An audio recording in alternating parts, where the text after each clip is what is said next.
اعوذ باللہ من الشیطان الرجیم بسم اللہ الرحمن الرحیم والذین کذبوا بآیاتنا واستکبروا عنها اولئک اصحاب النار ہم فیہا خالدون۔ اور جن لوگوں نے میری آیات کو جھٹلایا اور اس سے تکبر کیا وہی لوگ آگ والے ہیں اور وہ اس میں ہمیشہ رہنے والے ہیں۔ آج ہم نے آیت نمبر 36 سورۃ الاعراف کی تلاوت کی، اس کا ترجمہ آپ نے سنا۔ اس سے پہلے آیت نمبر 35 تک ہم پہنچے تھے، جو کہ ہم نے پڑھا تھا کہ کس طرح اللہ تعالیٰ نے پہلے جو بنی آدم کو نصیحتیں کی کہ کس طرح وہ جو شیطان کے جو شیطان جو انسان کو چیلنج کیا تھا، اللہ کے سامنے چیلنج رکھا تھا کہ میں ضرور اس کو گمراہ کروں گا اور آپ کے سیدھے راستے پہ بیٹھوں گا۔ تو پھر اللہ تعالیٰ نے اس کے بعد پھر کس طرح انسان بنی آدم کو نصیحتیں کی کہ وہ کس طرح شیطان کے چنگل سے بچ سکتے ہیں۔ تو آیت نمبر 35 میں اللہ تعالیٰ نے فرمایا، پیچھے نصیحتیں کرنے کے بعد آیت نمبر 34 تک جو بھی ایڈوائس تھی اللہ تعالیٰ نے کر دی، اور اس کے بعد فرمایا کہ یہ جو نصیحتیں ہیں یہ اللہ تعالیٰ کے رسولوں کے ذریعے سے ہر ادوار میں ہر انسان کو پہنچتی رہیں گی۔ اور آپ دیکھیں کہ کوئی بھی قرآن کے مطابق دنیا کی کوئی بستی ایسی نہیں جہاں پر اللہ کے رسول نہ پہنچے ہوں۔ تو یہ ہر بستی، ہر جگہ پہ قرآن اللہ کے نبی جو ہیں، رسول ہیں، وہ پہنچے ہیں۔ تو جو آخری نبی ہیں وہ نبی پاک صلی اللہ علیہ وسلم کا پیغام جو ہے وہ پوری دنیا کے لیے اور پوری انسانیت کے لیے ہے۔ اور یہ جو قرآن ہے آپ کے سامنے جو ہم پڑھ رہے ہیں، یہ قیامت تک کے لیے اس میں ایک جو ورڈ بھی چینج نہیں ہوگا۔ یہ قیامت تک کے لیے آپ کے ہر مسئلے کا حل ہے، اس کے اندر ہر پرابلم کا سلوشن ہے، اور آپ کو پورا گائیڈ کرے گا اس دنیا کے لیے بھی اور آخرت کے لیے بھی۔ تو یہ نصیحتیں تھیں۔ اس کے بعد یہ جو آیت نمبر 35 میں اللہ تعالیٰ نے فرمایا کہ یہ پیغام پھر جو ہے جو میرے رسول ہیں وہ لے کے آتے رہیں گے، ٹھیک ہے۔ اس کے بعد اللہ تعالیٰ نے فرمایا کہ پھر جو بھی انسان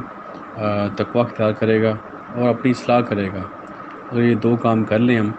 تو اس کو دونوں جو سب سے بڑا جو انسان کی زندگی کا چیلنج ہے، ایک خوف اور ایک غم، یہ دونوں چیزیں ختم ہو جائیں گی اگر کوئی بھی انسان اپنے اندر تقویٰ اور اصلاح کر لے۔ سب سے پہلے تقویٰ اختیار کرنا، گناہوں سے بچنا،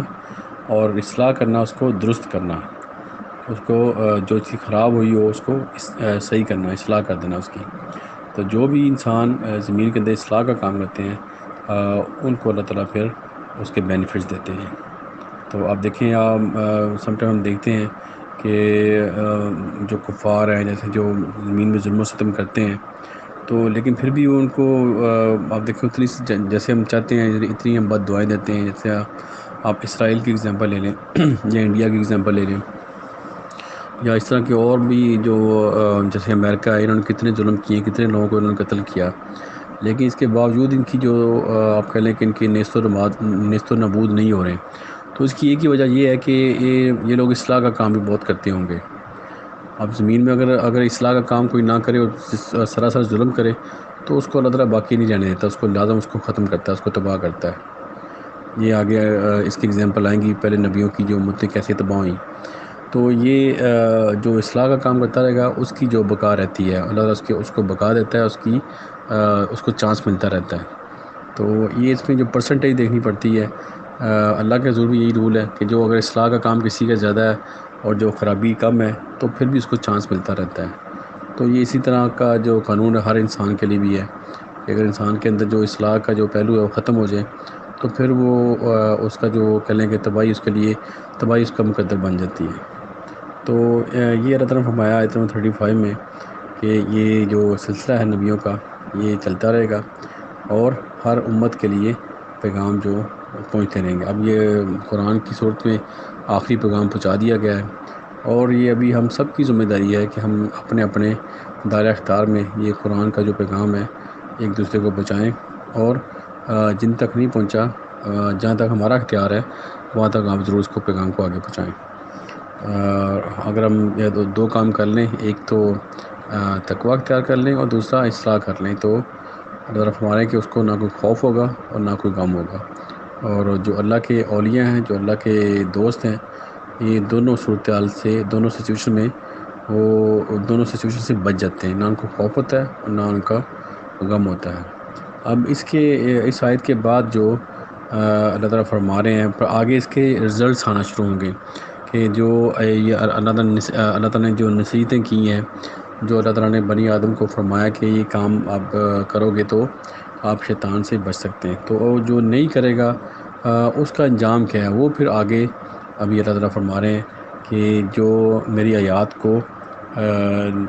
کا انکار کریں گے، جیسے کہ آج ہم نے پڑھا کہ اور جن لوگوں نے میری آیات کو جھٹلایا اور اس سے تکبر کیا، اپنے آپ کو بڑا جانا اور اپنے آپ کو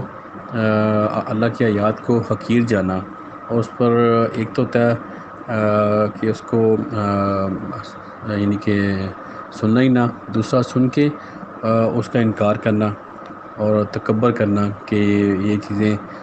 کوئی حقیقت نہیں ہے، یا اس کو کہہ لیں کہ اس کے غلط مطلب نکالنا، یا اس کو اللہ کی آیات میں اللہ کو ہرانے کی کوشش کرنا اور اپنی کوئی لاجک اس میں سے نکالنا، اس کی اپوزٹ چلنے کی کوشش کرنا اور ایسا مطلب نکالنا جو کہ اللہ کی آیات کے بالکل اپوزٹ ہو۔ تو ایسے لوگوں کا جو انجام ہے وہ اللہ تعالیٰ فرما رہے ہیں کہ ان کا جو انجام ہے وہ آگ ہے۔ یہ آگ سے مراد ایک تو یہ جو ہم جو آگ دیکھتے ہیں جو کہ جلاتی ہے اور جو کہ دوزخ میں بھی ہوگی جو جلائے گی،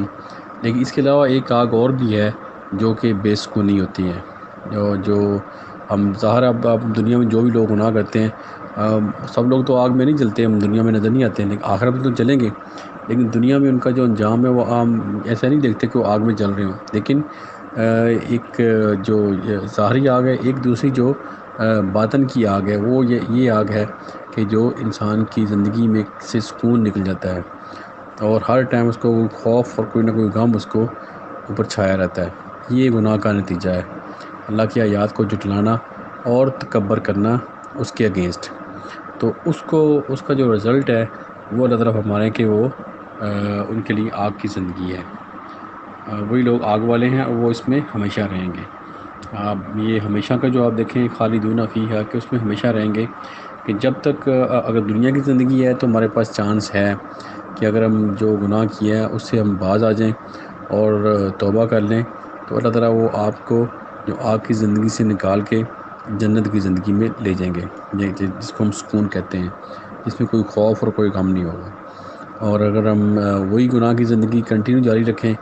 اور اس سے باز نہ آئیں تو دنیا میں ہماری زندگی جہنم کی طرح ہوگی، جیسے کہ آگ جو جلاتی ہے، اسی طرح جو ہماری اس کا جو آپ کی اندر کی جو آگ ہے، جو سکون ہے، بے سکونی ہے اور جو خوف ہے، جو غم ہے، وہ آپ کے اوپر چھا جائے گا۔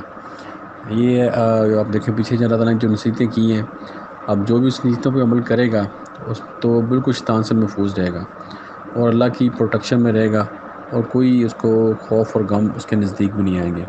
اور اس کے اپوزٹ جو لوگ گناہ کی زندگی گزاریں گے تو وہ ان کی زندگی جہنم کی طرح ہوگی، اور وہ یہ ہے کہ ان کی زندگی سے سکون نکل جائے گا اور خوف اور غم ان کے اوپر چھا جائے گا۔ تو یہ ایک سمپل سا اللہ تعالیٰ نے جو ایک سادہ الفاظ میں سب کے لیے، جو پڑھا لکھا ہے یا نہیں پڑھا لکھا، یا وہ قرآن کو کم سمجھتا ہے یا زیادہ سمجھتا ہے، سب کے لیے سیم ایک میسج ہے اللہ تعالیٰ کی طرف سے کہ جو بھی انسان خوشحالی کی زندگی گزارنا چاہتا ہے اور خوف اور غم سے نجات چاہتا ہے تو اس کو چاہیے کہ وہ تقوی اور اصلاح کی زندگی اختیار کرے، اور اللہ کی آیات کو جو لوگ جھٹلاتے ہیں اور اس کے اگینسٹ تکبر کرتے ہیں تو ان کی زندگی آگ کی طرح ہوگی، جیسے آگ انسان کو جلاتی ہے، اسی طرح جو گناہ ہیں وہ آپ کو اندر سے بے سکون کرتے ہیں اور آپ کے اوپر خوف اور غم کو طاری کرتے ہیں۔ تو انسان کو سکون نہیں ملتا، چاہے وہ کتنی بھی اچھی جگہ میں رہیں، کتنے بھی اچھے گھر میں رہے، یا کتنی بھی اس کے پاس فیسلٹیز ہوں، لیکن وہ اس غم کی اور اس خوف کی زندگی سے نکل نہیں پائے گا۔ ہمیں ظاہراً شاید نظر آئے گا کہ وہ خوشحال ہے، لیکن وہ خوشحال نہیں ہوتا۔ خوشحال وہی لوگ ہوتے ہیں جو کہ تقوی کی زندگی اختیار کرتے ہیں اور اصلاح، دنیا میں اصلاح کا کام کرتے ہیں، وہی لوگ خوشحال ہوتے ہیں، اور اللہ کی آیات کا وہ